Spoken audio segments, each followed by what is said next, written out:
Welcome to Birken Forest Monastery's live stream. I'm Ajahn Sona. And before we begin, I will just introduce this book that was recently translated into Danish.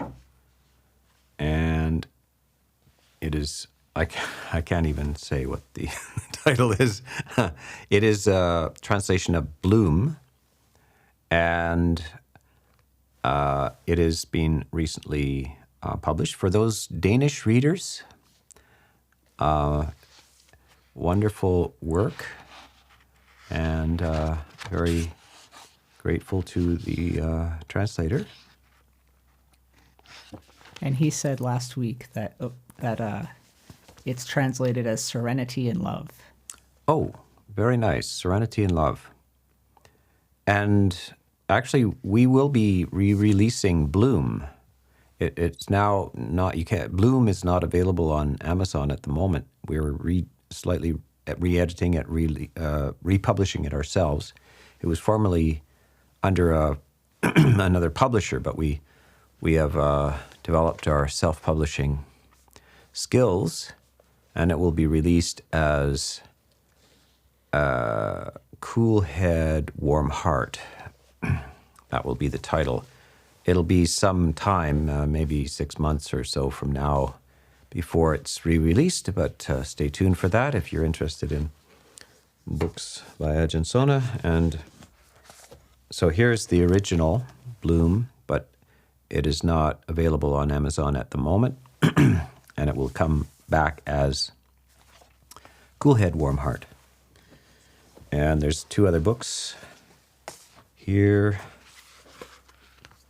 Life is a near-death experience. This is to do with illness, aging, death, and loss, and what the attitudes are that we should hold towards these situations, which everybody is involved in. No one escapes from this experience, and sometimes we forget that life is a near-death experience. It's very uncertain, and mortality is built into us. And so how do we deal with this reality? People are shocked, dismayed, shaken and everything by the sudden intrusion into their lives of these elements of severe illness, aging, death, loss, and how to make your way through these situations. So this is a small book in which I have a number of discussions based on the Buddhist teachings. And then this one is mindfulness. What comes before mindfulness? And it's primarily about right effort, which literally in the Eightfold Path, what comes before mindfulness is the 6th factor of the path, which is right effort, and is sadly neglected in discussions of mindfulness. So those last 2 books are available on Amazon. And so let's begin with the first question.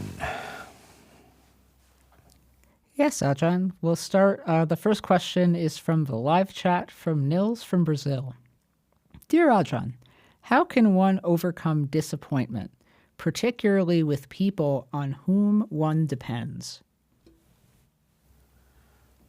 Well, that's basically readjusting to reality and more or less to concern yourself with your own lack, your own inadequacies, not with disappointment about yourself, but with the interest in improving your own qualities in life, and not to displace this onto other people. Other people have their failings, and it's up to them to correct them. And if they don't correct their failings, they will suffer. And unfortunately, the vast majority of people just don't have access to good ideas about how to correct their sufferings and their inadequacies, or it just simply doesn't occur to them to seek out the answers. And But you should not neglect your own practice while being preoccupied with the inadequacies of others. The fact that you depend on them is a lesson in life, that you really can't lean on certain doorways, because the door might open and you fall down. So that is to lean on certain people, presuming they're trustworthy and will live up to your expectations. So that's one of the elements of maturity and wisdom, is to recognize the uncertainties and the non-dependability of some other people. Some people are absolutely rock solid and very dependable. Primarily, when you assess other people's condition, you assess them by what they say and what they do, and not imagining what they think, but by what they say and what they do. And if those are in accord with ethics, do they kill? Do they steal? Do they commit sexual misconduct? Do they lie? Do they take intoxicants, strong drink and intoxicants? These are warning signs. Some people ignore all of these things. They're looking for they think somebody's a good storyteller or a good athlete or something like this, but they're intrinsically liars or untrustworthy. They're thieves, etc. So this is how you concern yourselves with not associating with those who are unethical. You stay away from those, and don't depend on them, because they have no ethics. They will let you down. But you don't need to spend your time being angry or judgmental about it. They have their own results will occur, and they will be negative results for them. But you don't want to waste your time. You reflect on your own ethical considerations, whether you're living up to a high standard of ethical behavior and being careful with your speech, etc., and developing your mind in a spiritual manner for the reduction of your own suffering. And the rest are on their own. They will have to strive for their own well-being, and you are not responsible for them. Let us go to the next question. The next question from the live chat is from Tommy. My friend overseas is old, with nobody to talk to in a foreign country. Is this her bad karma? How can she change? Is it too late for her? She complains it's due to the fact she can't find the right people to be friends with. They don't have much in common. She also tried to explain that she's vegan and a Buddhist, so people find that she's different. Ajahn, how can she help herself? Or how should I help? Well, this is the nature of things. The Buddha gives advice. It is better to go alone than with a fool for company. So sometimes if you're going to live up to high standards, if you're going to be vegan and what else was she? Vegan and a Buddhist. Okay. Well, if you're a Buddhist in a deeply Catholic country or something like this, then you're going to be alone. But those are the choices you make, and you must adhere to them, even if you have to go alone. You insist on high standards, and most people don't have really high standards. Perhaps if you can find even one friend, a supportive friend, that's great. You can always find it online. You can advise her to watch Ajahn Sona's YouTube channel. Lots of advice for Buddhists and support for them. And sometimes that's the nature of things. So you have to be prepared for that. And the consolation is in your practice and the overcoming of the sense of loneliness. loneliness is a state of mind, and you want to cultivate your sense of happiness in your own company.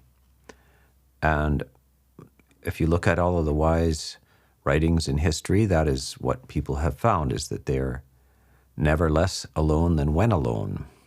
And often you feel the most lonely in the midst of a crowd.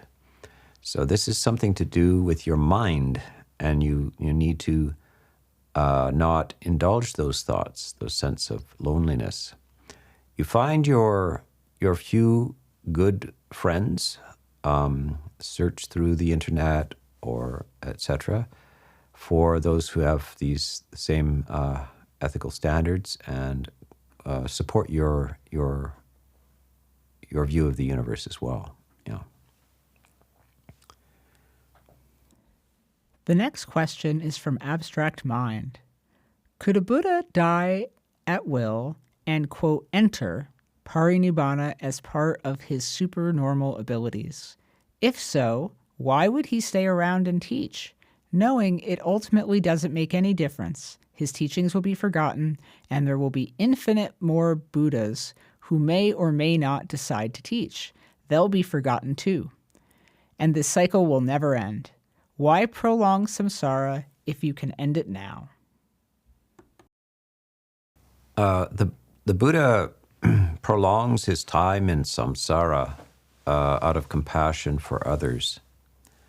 And yes, his teachings will be forgotten, but it doesn't mean that it did no good. So individuals who encounter those teachings also, the quality of their lives is improved. Some of them, it will be a temporary improvement, although it may last for lifetimes. But if they manage to attain any degree of enlightenment, then they are also on their way out of samsara towards nirvana or Parinibbana. And so he does much good as any person could do for another. The highest good is done by the teaching of Dhamma. So this is what monks receive their food, clothing, shelter, and medicine from the lay community. And that's considered to be a meritorious gift. In the meantime, the monks can also create positive energy, positive merit by teaching Dhamma. The Buddha says that Dhamma is the highest gift that you can give. Because if you unlock some mysteries of the human mind to another person who is suffering, that is the best thing that ever happens to them in life. If they have a new view on life and reality that allows them to escape from just their own ignorance, their own lack of skill in life, they will eternally be thankful for that. It's like being cured from a terrible disease. You feel very, very, a lot of gratitude to the doctor who diagnoses you and gives you the right medicine. Or if you're falsely imprisoned and somebody takes the time to investigate your case and get you out of there, you feel incredibly grateful to them. If somebody teaches you basic skills, somebody teaches you how to play the piano, and you enjoy that, well, then you feel very grateful to your teachers. But if somebody gives you instruction about how not to suffer, how to reduce your suffering and to increase your well-being and happiness in a very stable way, then that's the ultimate gift. And the gratitude is unlimited towards that. So the Buddha does much good by not entering Parinibbana and prolonging his time in life and going to much wearisome trouble to teach people, because not everybody wants to hear it. The Buddha puts up with a lot of people who leave in the middle of a Dhamma talk or something like this, and he says to his fellow monks sometimes, it's too bad they didn't stay, 5 more minutes and they would have been enlightened. But they were busy. They had to go to the store and get some sort of frivolous thing. A hamburger was calling. So The Buddha does great things out of compassion. He does not need to remain. However, the Buddha, after attaining enlightenment, one is not suffering anymore, psychological suffering. The suffering of the body continues. The Buddha had a bad back and was in pain quite often because of his back. However, he wasn't psychologically distressed, emotionally distressed about the fact that he had pain in his back. And then he relinquished preserving his life near the end. And as far as infinite Buddhas coming, there is no such teaching. There is the idea that Buddhas arise from time to time. It never says that it's infinite numbers of Buddhas arising from time to time. It just says, in terms of samsara, the Buddha does not specify if samsara is eternal or not eternal. And however, indeed, the teachings do pass away. So this is, Dhamma itself does not pass away. Dhamma is not, is timeless or outside of time. It's said to be akaliko, not part of the temporal experience. And it means that the Buddha doesn't invent it, he discovers it. And anybody at any time that discovers the same thing. It's more or less like Newton discovering the laws of gravity, or Einstein discovering the laws of space-time, the realities of space-time. They don't invent them, they don't create them. And certainly when civilizations decline, I'm sure that, and in fact if ours does, those laws and the understanding of them will be lost. However, many people benefit from understanding and appreciating the laws that are discovered with science, etc. And so, yes, we do good things now, and the fact that samsara is not said to have any particular, it's not defined whether it has an ending or not. That is quite set aside in relationship to the determination to reduce your own suffering, and if you have the capacity to reduce the suffering of others. And the same goes for Buddhas. There's another species of Buddha called a Praceka Buddha, who in fact does not have the capacity to initiate large teaching structures, but have attained nirvana and pass away without teaching others about it. So that's another possibility as well. The next question from the chat is from Quesitor from Melbourne, Australia. Does an ariya carry a protective kamma? Since if a Sotapanna must become an arahant within 7 lifetimes, does it mean that their lives cannot be cut short?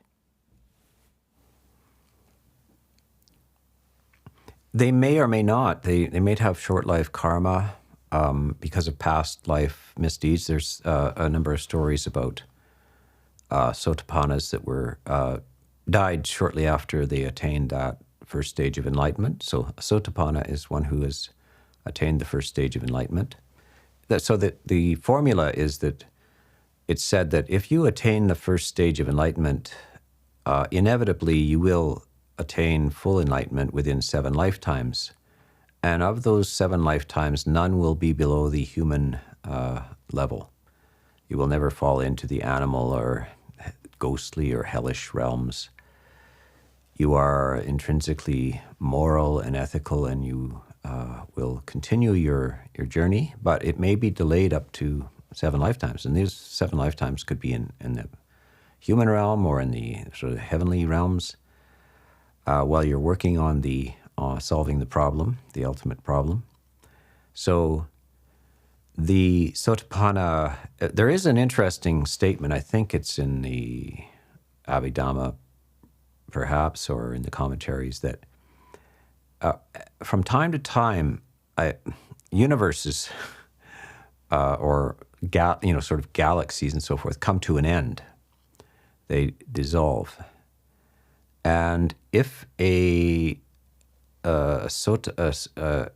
person has attained a certain stage of enlightenment and is bound inevitably to finish that enlightenment experience, the entire universe must be delayed until that is fulfilled.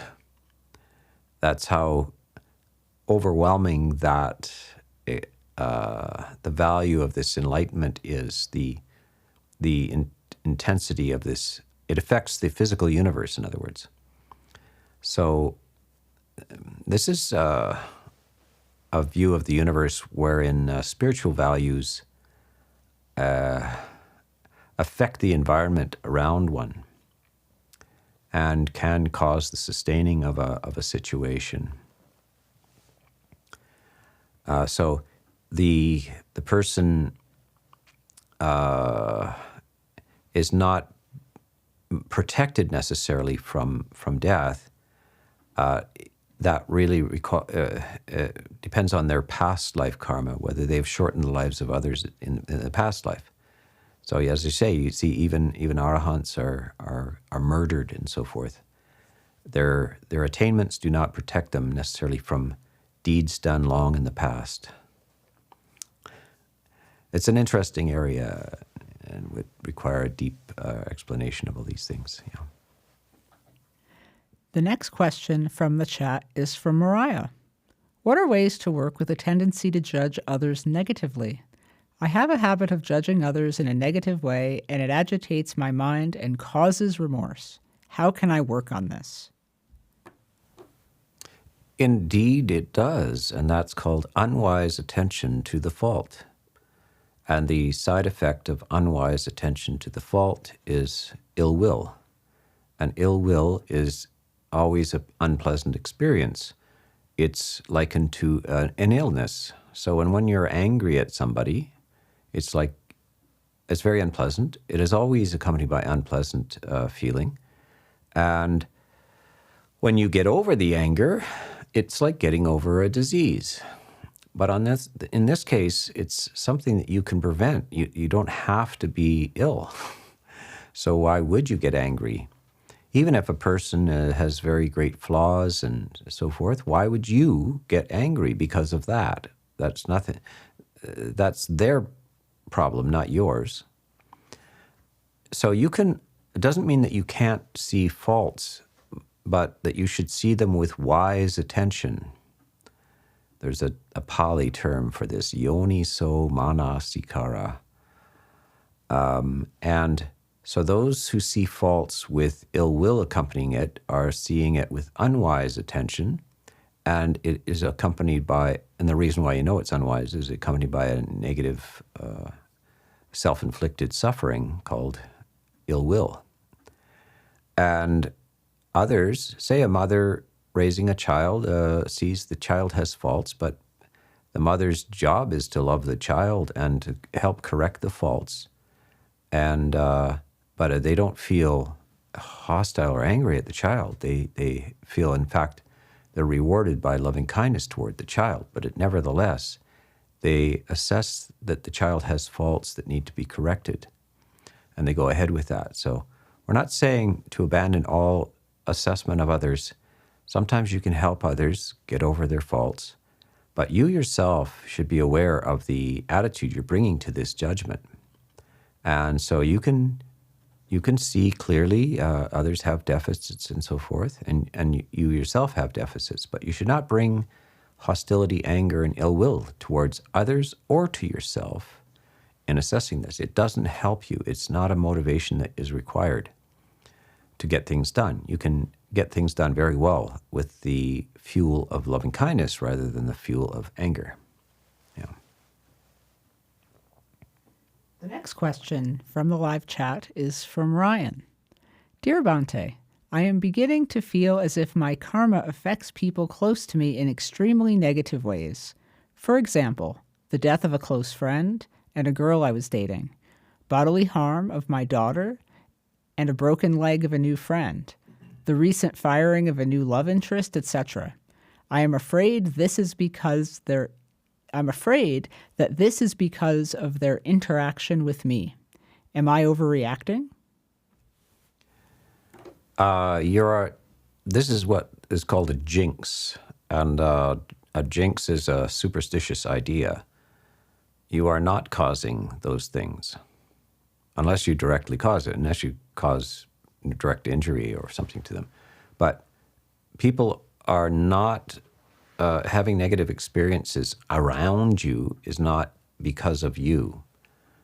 You should get rid of that idea. Each person has their own karma.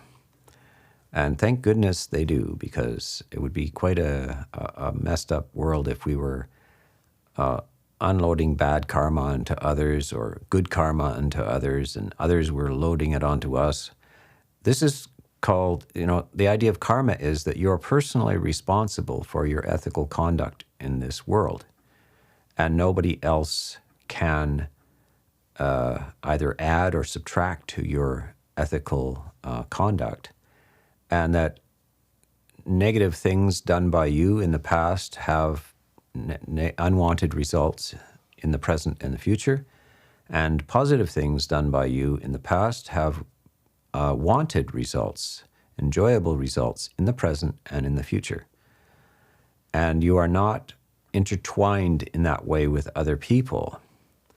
Each person is a stream that is determined by their own volitions and decision making, and that will determine the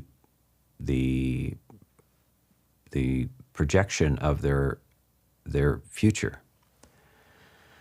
And so you must get over this idea. This is a false idea. It is, it's like a belief in bad luck or in the idea of being a jinx. It is superstitious and a not correct idea. So you must get over that idea. Yeah. The next question from the live chat is from Abhishek. Greetings, Ajahn Sona. Why is it that the far shore represents NIBBANA? Why not JHANA? Well, you can visit the far shore, but you are on a rope that pulls you back to the shore that floods. The JHANA is sometimes said to be temporary NIBBANA. NIBBANA just meaning the cessation of suffering. So in JHANA, there is a suspension of the active experience of suffering in the form of the 5 hindrances. Greed is gone, anger is gone, agitation is gone, sloth and heaviness is gone, and doubts are gone in jhana. And what remains is at least joy and ease of body, true interest, sense of mental and emotional well-being, and in the deeper jhanas, profound serenity and stillness of an exquisite nature. And this is more or less something like a taste of nibbana. It's something like that. And so, however, you are on a temporary leave. You have to return to prison because your deeper bondage, what are called samyojanas, or fetters, the deeper fetters, have not been extricated. They haven't been removed. So like kind of like an internal health condition where you've got an infected organ, but sometimes it doesn't act up and you feel just fine, but it will come back. It's a recurring type of medical situation. And until that organ is removed or you get a new organ or something like that, then you will always be subject to a recurring illness. So this is the state of jhana. So jhana is a temporary reprieve or relief from your sufferings, but you're on a time limited release, and you must return to the other side. Yeah. The next question is from JCKM01's channel. Dear Ajahn, does the 8th precept mean that the Buddha thinks that creating and enjoying shows, etc., is inherently unskillful? For someone who aspires to be an upasaka, what are your thoughts on being artistic and still being a Buddhist? Also, I am undertaking a creative project with artists who are not Buddhists. I would like to bring some Buddhist elements into this, but there does not seem to be interest. My collaborators seem to keep right conduct, but I am wondering if it would be more advisable to try to find new Buddhist collaborators who would understand my practice. I get tired of recurring creative conflicts too, but I don't think it's skillful to try and deal with my collaborators from a morally superior position as a practicing Buddhist trying his best. Do you have any suggestions on how to navigate my creative desires, working with collaborators, and how to be more harmonious and peaceful without wanting to preach and trying to change them? Yeah, it's a very interesting area, the arts and Dhamma, Buddhism. Basically, the attitude is that the arts can be used skillfully, but it's not art for art's sake. It's not merely that creativity is a good thing and it has no connection to its purpose. Once you are a committed Buddhist, then art is hopefully to express something wholesome, uplifting, helpful. And if the art is being employed for other purposes, then you have to make some ethical decisions. If you remember, Hitler was surrounded by some artists, designers, and filmmakers, etc. What is her name? Leni Riefenstahl or something was made several quite masterful movies involving the Third Reich as propaganda. And that is immoral. That participation and promotion of evil ideas is not to be done. And so art, it's not just okay if it's art, and that nobody should judge the art. It's somehow removed from morality. It's not. And so one decides what one's going to participate in. Some kinds of art are fairly neutral. Most music is kind of neutral, but if it has lyrics that are encouraging negative, there are types of music used for promotion of military activity as well. Martial music, the marching music and the arousing the spirit of aggression and these kind of things. There's also manipulation, music that manipulates the feelings to produce sadness or all this kind of stuff. And so these are something that which you question and have to be in the context of Dhamma. So there's other mixed media arts, film and media, etc. these days, all kinds of things where you have to draw lines. Artists are, some of the most moral people in the world are artists. And some of the great art has changed whole societies and made it more kind and ethical. The great novels, Dickens' novels about the plight of the working class in the 19th century during the Industrial Revolution, changed people's attitudes and made them more compassionate towards children who were forced to work and various unfortunate people. So art can be very promoting of beautiful values, but it also can promote negative things. And you do indeed have to decide which artists you were going to cooperate with, and whether their aims are in harmony with yours. Yeah. The next question from the chat is from Robert from Romania. Hello, Ajahn. My mind craves for things and people I probably will never have or meet. I know that the objects my mind craves are unrealistic, but I just can't stop it. What do I do? Well, the most is to at least tell yourself that if I didn't want these things, I would be extremely peaceful and happy. And I really want to be peaceful and happy. But I think that it's associating with these people and having these things that makes me peaceful and happy. But it's not that. It's the lack of the feeling of missing something that makes me peaceful and happy. So we complete ourselves by letting go of our cravings and desires. And we really want to, everybody wants to be happy. When people say that, no, they don't, the purpose of life is not to be happy, it's to be this and be that, so forth, it's just ridiculous.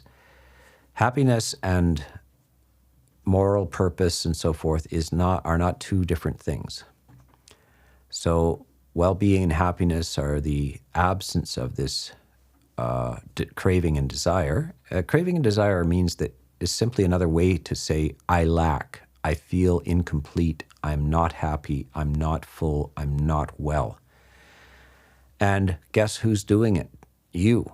You are doing it to yourself. And you think, now why am I doing this? What if I didn't want that? How would I feel then? And so you analyze certain things. You can take them apart and make them less tempting, less valuable. So notice that most people, as they go through life, they go through stages of childhood where you're fascinated by colorful plastic blocks and toys. And then as you get older, eventually you don't care about plastic blocks. You move on to toy trucks and cars or dolls.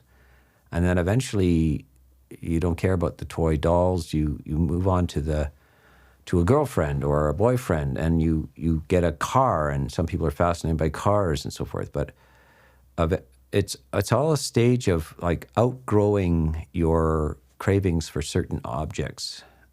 And all you do is extrapolate that into the future. What if I didn't want any of these things? By the way, if you didn't want any of them, it's not like depression or anything like that. It's a sense of completion and sustained well-being, because you're missing nothing. You lack for nothing. And this is the aspiration. So that's what we reflect on that all the time. Instead of chasing around for specific objects, what if I just said, stop chasing, and the feeling that you want, that is happiness, will come to you. It is produced by you. So that's how you do it. The next question is from Nomad from Thailand. Dear Ajahn, there seems to be a new trend where some say breath meditation and other samatha practices are not practiced in a correct way. They emphasize mostly wise reflection, sense restraint, and insight. What are your thoughts on this view? Is it skillful to dismiss traditional samatha methods?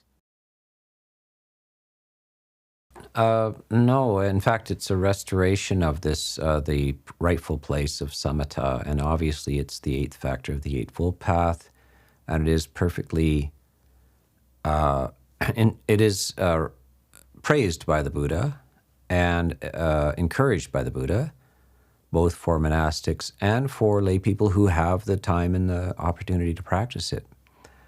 There is some schools in the later stages of Buddhism that are swing towards this this so-called dry vipassana practice. There's also cultural Buddhism, which more or less says that the business of lay people is not to meditate, but to just do dana and sila. So dana is generosity and sila is try to keep the precepts. But it is very clear from the time of the Buddha that lay people attained enlightenment, and they also had, there were lay people who had capacities for samatha, and indeed the kind of psychic capacities as well that go along with this. And some of them attained full enlightenment as well. And so this is a kind of a fashion that goes through time, and there is what I would call self-fulfilling prophecies. In the time of the Buddha says that the sasana, more or less the religious church of the Buddha, will decline over time, and there will be a gradual decrease of capacities until there's no enlightened people left, etc., and it will disappear. The problem with it is that people keep creating that situation because they've heard the prophecy. So they said, oh, this is the time of no practice. This happened in various Buddhist cultures. If you read some of the commentaries in Sri Lanka, monks get together and decide that the time of practice is over. Now the job of monks is simply to just preach the Dhamma, even though they do not meditate, they do not practice. And even practicing monks who were cultivating these states advised by the Buddha were considered negligent. So this is things that get going. And every now and then you have to go back to the suttas and look at what the Buddha actually said and question these cultural assumptions, because quite often they become very authoritative in a society. They become the standard view, and you can't question it because great monks, so-called great monks, hundreds of great monks say the same thing. But actually it's something like a political situation, a social situation, where these things simply get going. And you must question authority from time to time. And you do it by going back to the early suttas and seeing what was said. So this is important, and of course, quite often lay people are not in any position to do this. They don't have the time to study it and so forth. But other monks are obliged to go back to the suttas and carefully contemplate what the Buddha is instructing, and to question whole schools of practice that get going like this, and to reform them, to reform these ideas. So, in fact, in my life, this is what every now and then I think, I come across some sort of commentarial teaching, or I come across a sect of Buddhist monks, or sometimes Buddhist lay people that have this kind of peculiar idea, and I think, where's that? And then I investigate it, and it turns out, well, it's just a kind of a wrong idea that gets going. And you can see some of them are quite dangerous ideas. In other words, cults. There are cultish ideas. And some of them are very, sometimes people believe they're enlightened. I've seen this, there was several rather well-known monks in the Thai Sangha that had delusory beliefs of their own highly enlightened condition, and it turned out they were absolute frauds, violating the basic precepts, and in fact were discovered and disrobed and everything. So you have to be careful in all situations. This, of course, goes around in other religions as well. It means that you need to inform yourself and to find people who are well-studied and everything that can critique these kind of ideas. The idea that ethics, proper behavior and mindfulness and cultivating insight and everything is a good idea, but to downplay, dismiss, etc., samatha is something that needs to be questioned and restored to its proper place. this tendency is also especially found in certain Vipassana schools, like Vipassana-only kind of schools. And they in fact alter the ideas of breath meditation, etc., to avoid the process of samatha cultivation. But when we look at the primary sutta on breathing meditation, this Anapanasati Sutta, the mindfulness of breathing in and out, you can basically what it is, the proper term should be Anapanasati Samadhi Sutta, that it's mindfulness and samadhi are combined in that sutta to produce, ultimately, enlightenment. So this is something I've been ragging on about for, 30 years or something like this, and other monks do as well. Not everybody is persuaded of that dismissal of samatha, but if those monks have been raised in a school where there's kind of dismissive of this, they often come to it as novices and so forth, and they believe in the authority of the senior teaching monk, and that's Buddhism and etc. And so it can be very. They have trouble accepting the fact that monks of high reputation can be wrong, and the Buddha was very clear about this, that you must question, even if hundreds of monks of high reputation say things, you must check it against the sutras and do this. The general way of getting around this is to say, well, that was the time of the Buddha, and he said that things will decline, and now they're in decline, and so now those things are irrelevant, those samadhi practices, etc. But that is something which we disagree with. Yeah. Okay, next question. The next question is from Brennan from Louisiana, United States. Dear Ajahn, what are your thoughts on AI? What might the Buddha have thought about artificial intelligence?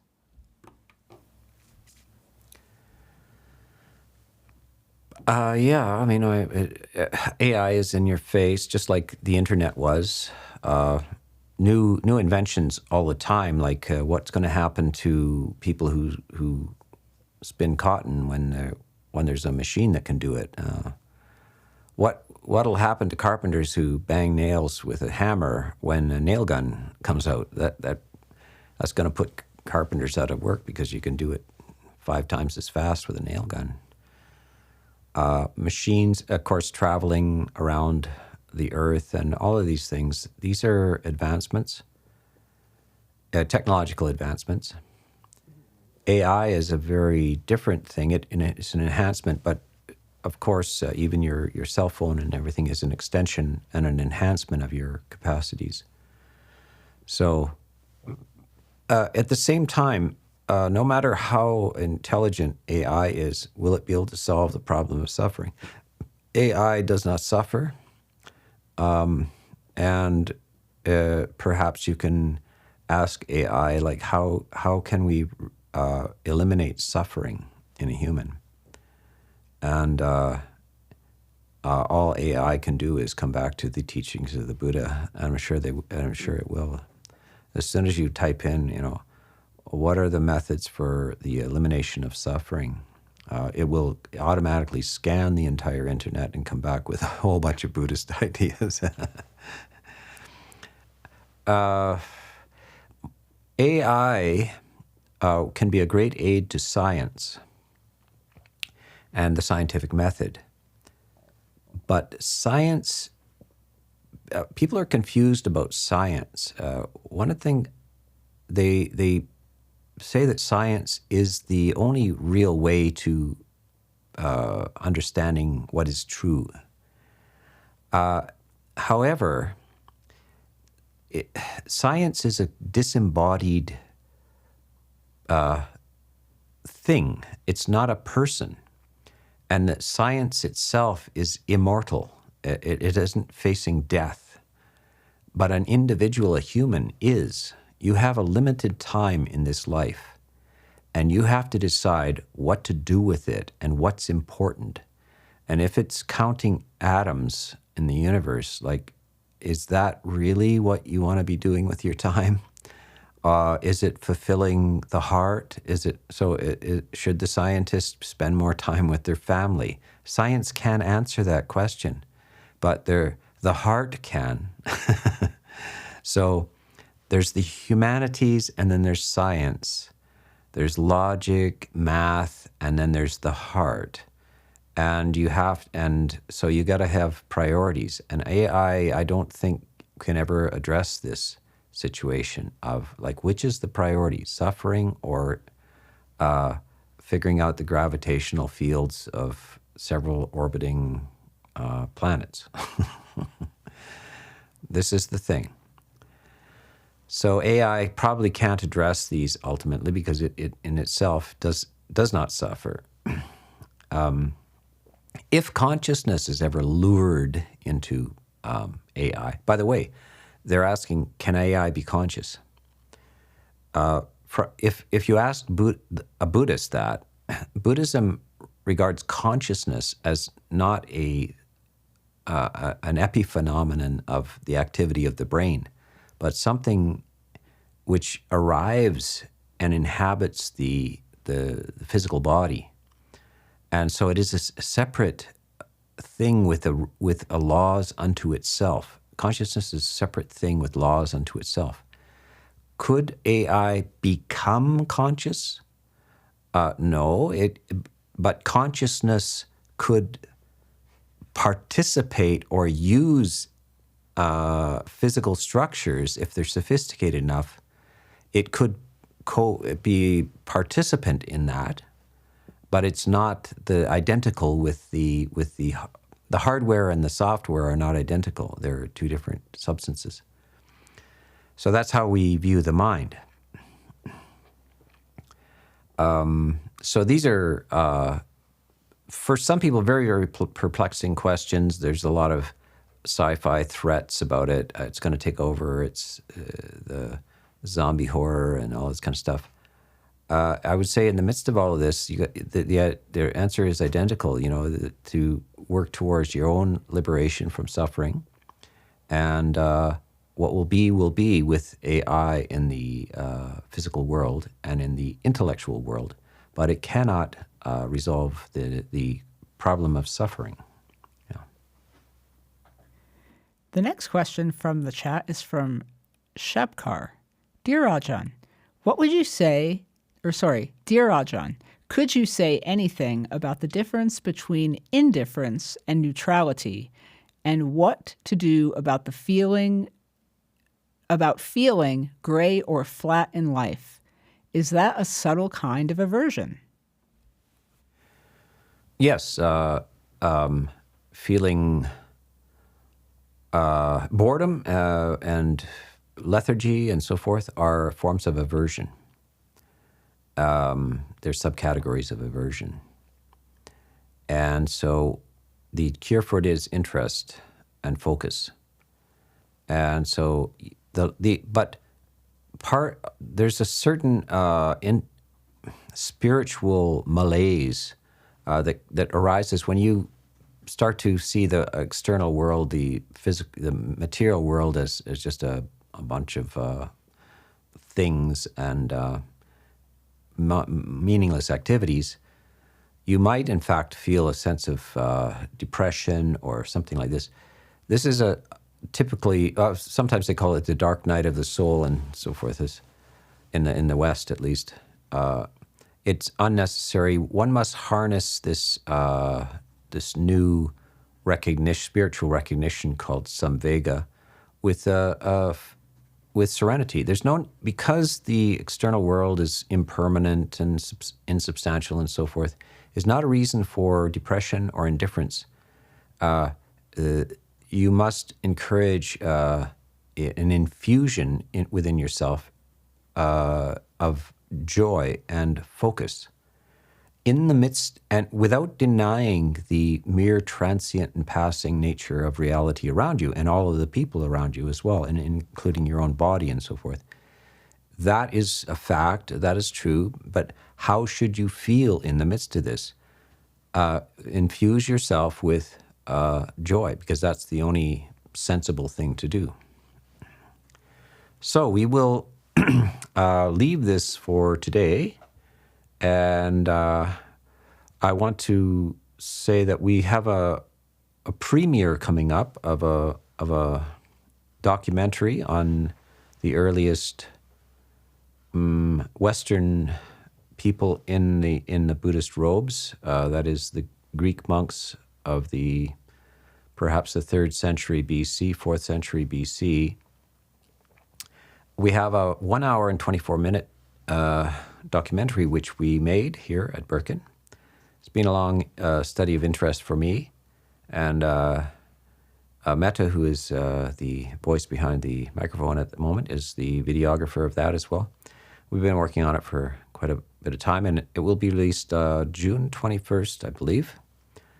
And stay tuned for that, June 21st, a new premiere 1 hour and 24-minute long, very interesting area that needs to be brought into Western consciousness, the participation of Europeans, that is the Greeks, with the development of Buddhism in the earliest stages of its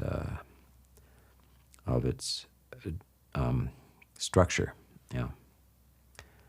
So that's it for now.